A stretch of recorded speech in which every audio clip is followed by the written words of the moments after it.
Upma ready అయిపోయిందండి. కొత్తిమీర, కరివేపాకు, ఉల్లిపాయలు, టమాటా, పచ్చిమిర్చి వేసి చేశానండి. ఎలాగ వచ్చిందో చూడండి. మంచి లవరవ్వ ఉప్మా అండి, చాలా బాగా వచ్చింది. చూడండి, లైక్ చేయండి, షేర్ చేయండి, నా ఛానల్ లైక్ చేయండి, షేర్ చేయండి, సబ్స్క్రైబ్ చేయండి. నెక్స్ట్ వీడియోలోకి వెళ్ళిపోదాం. హాయ్ అండి, మీరు బాగున్నారా? మేము బాగున్నాం. ఈరోజు ఎర్ర రవ్వతోటి ఉప్మా చేసుకుంటున్నాం. ఈ ఉప్మాలోకి టమాటా, ఉల్లిపాయలు, పచ్చిమిరకాయలు, కరివేపాకు, పోపు గింజలు, పుదీనాకు ఇవన్నీ వేసి కొత్త వెరైటీగా చేస్తానమ్మా. కొత్తిమీర ఈ షుగర్ వాళ్ళకి చాలా మంచిది, పిల్లలకి హెల్త్కి మంచిది. ఇలా చేసుకొని ట్రై చేయండి ఒకసారి. చూడండి, ఇవన్నీ సన్నగా కట్ చేసాం. ఎందుకంటే సన్నగా కట్ చేసుకుంటే మనకి ఉప్మాలోకి ఏరేయకుండా అన్నీ బాగుంటాయి. అందుకని అంతా సన్నగా కట్ చేశారు. చూడండి, రవ్వ వేపుకొని పక్కన పెట్టుకోవాలమ్మా. చేస్తున్నాను, ఇవన్నీ ఇలా చేసుకోవాలా ఐటమ్స్. ఉప్మా ఇలా చేస్తే కూడా చాలా బాగుంటుందండి.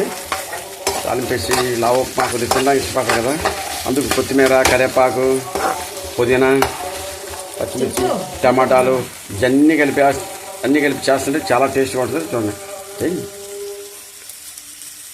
పోపులు కూడా అందులో వేసేస్తారు, చెప్తున్నారు. అలా చేసి చాలా బాగుంటుంది. కరివేపాకు వేస్తున్నాను కలిపి, టేస్ట్ చాలా బాగుంటుందండి. అది కూడా సన్న కట్ చేసాం, పుదీనా, కరివేపాకు కూడా. కొత్తిమీర ఉంది లాస్ట్లో వేస్తారు, కొద్దిగా కావాలంటే వేసేస్తారు. మనం ఇలా వేసుకుంటే చాలా బాగా టేస్ట్ వస్తుంది.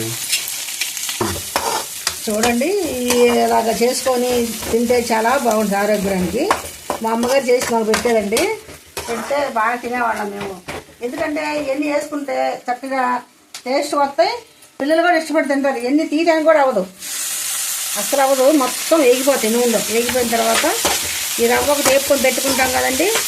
ఈ రవ్వ వేపుకొని పెట్టుకున్న తర్వాత ఇవన్నీ వేపేసుకొని దీని తగినగా ఒక గ్లాస్ రవ్వకి 2 గ్లాసులు నీళ్ళండి. నేనైతే 2 గ్లాసుల మీద కొంచెం ఎక్కువ వేస్తాను, ఎందుకంటే బాగుంటుంది, మెత్తగా బాగుంటుంది, రుచిగా వస్తుందని. కొంతమంది ఏం చేస్తారంటే పొడి పుల్లాడితే కావాలంటే గ్లాస్కి 2 గ్లాసులు నీళ్ళు వేసుకోవాలండి. వేసుకుంటే ఈ ఎర్ర ఒక పెద్ద ఒక ఉప్మా టేస్ట్ చాలా బాగుంటుందండి. అప్పటికప్పుడు తయారు చేసుకుని పిల్లలకి ఇలా పెట్టుకుంటే ఇంకా బాగుంటుందండి. మా అమ్మగారు మాకు బాగా చేసి పెట్టేది, నేను మా పిల్లలకి చేసి పెట్టుకునే వాళ్ళమండి. చక్కగా తినేసేవాళ్ళు. స్కూల్ నుంచి 4 గంటలకు రాగానే ముందు చేసి పక్కన పెట్టుకోదండి, పిల్లలు రాగానే పెట్టేసేదండి.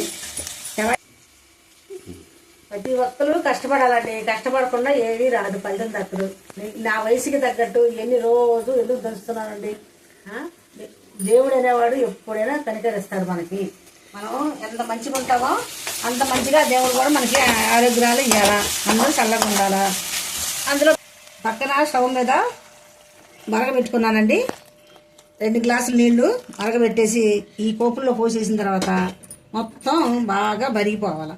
మరిగిపోయిన తర్వాత తలతల మెరుగుతుంటుంది కదా, ఆ మెరిగేటప్పుడు ఈ నూక పోసుకోవాలి. మనకు నూక పోసు తగినంత ఉప్పు వేసుకొని చూసుకోవాలి. మనకి ఎంత కావాలంటే అంత. కల్లుప్పు వేస్తానండి నేను, సాల్ట్ వాడను, కొంచెం కల్లుప్పు పట్టుద్ది.